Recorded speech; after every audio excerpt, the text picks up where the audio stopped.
Let's change the world. It sounds noble, but I think for most of us that phrase has felt less like an inspiration and more like a crushing weight. How do you, one person with a job and bills and your own quiet struggles, actually change the world? The world is so big. Its problems are so complex. And when you stand at the foot of that mountain, it's easy to feel completely and utterly paralyzed. You feel like anything you could possibly do would be just a single drop in a raging, broken ocean. So we get clinical, we get overwhelmed. We either burn ourselves out trying to be the hero, or we shut down completely because the task just feels too big. This shift for me came when I started unlearning what changing the world even means. It started with a story I've heard a dozen times, but never truly understood. The story from 2 Kings chapter 4 is about a woman who had reached the absolute end of her rope. Her husband is dead and she is drowning in debt. The creditors are on their way, not to repossess her home, but to take her 2 sons as slaves. This is not a financial problem.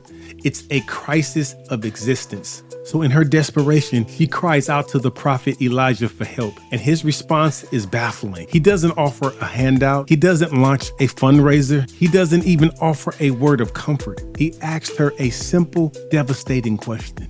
What do you have in your house? Now, she's thinking about what she's about to lose, and he is asking about what she has in her house. Her answer is the most relatable human answer in all of Scripture. We know this answer in our bones. Nothing, she says, nothing at all, except a small jar of oil. That except is where the miracle is hiding. She had already dismissed it. It was so insignificant in the face of her monumental debt that it didn't even register as a resource. But Elijah sees the potential in the insignificant. His instructions are just as strange as his question. He tells her to go out and gather empty jars, not a few, but as many as she can find. Then he tells her, go inside, shut the door, and start pouring her little bit of oil into the empty vessels. The instructions to shut the door is key.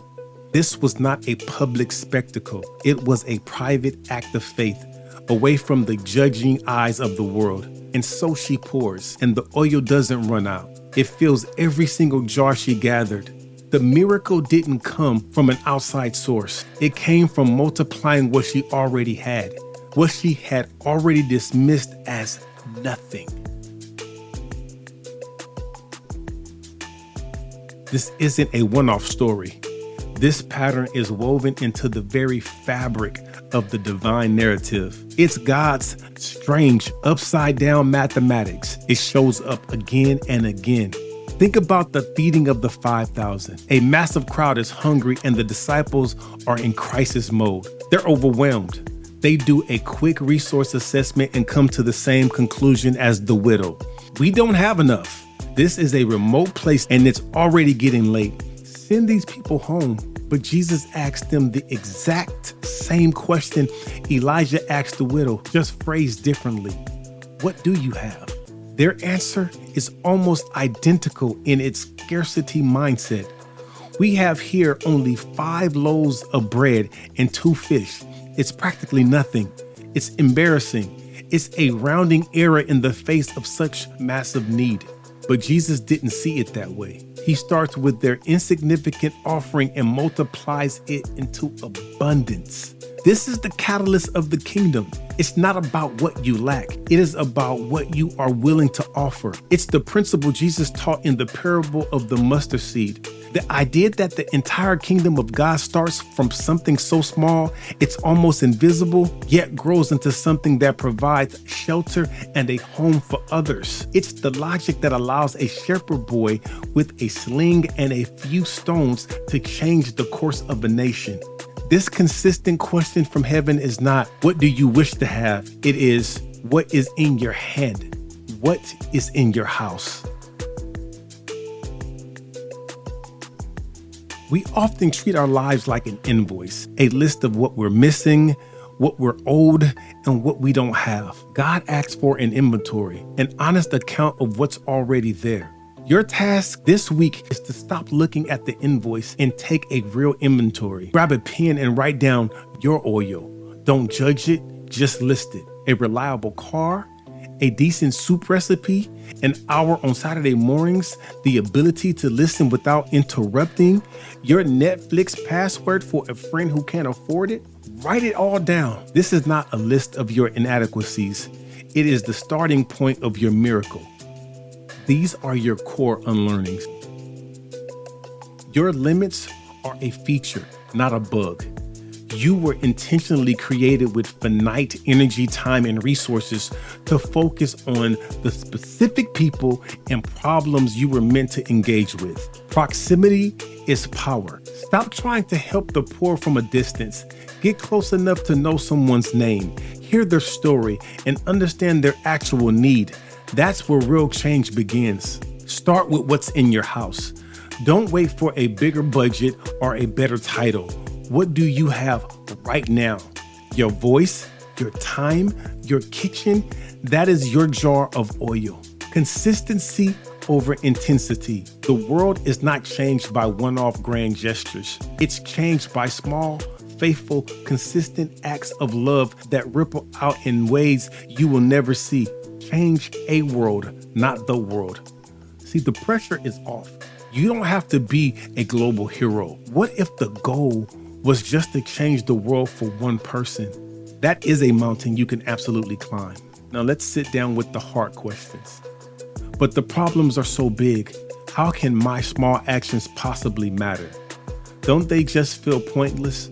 They are not pointless to the people you help. An ocean is made of individual drops. Your small act of faithfulness is your part. It's the only part you're responsible for, and it matters more than you know. Isn't this just an excuse to ignore systematic injustice? No, it's the fuel to fight it. You can't truly fight for the oppressed as an abstract concept. You fight for them when they have a name and a face. Personal connection doesn't replace the fight for systematic change. It gives the fight a heartbeat. What if I'm already so tired?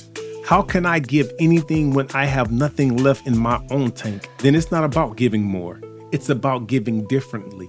It's about integrating small acts of presence into the life you're already living. It's about the quality of your attention, not the quantity of your activity.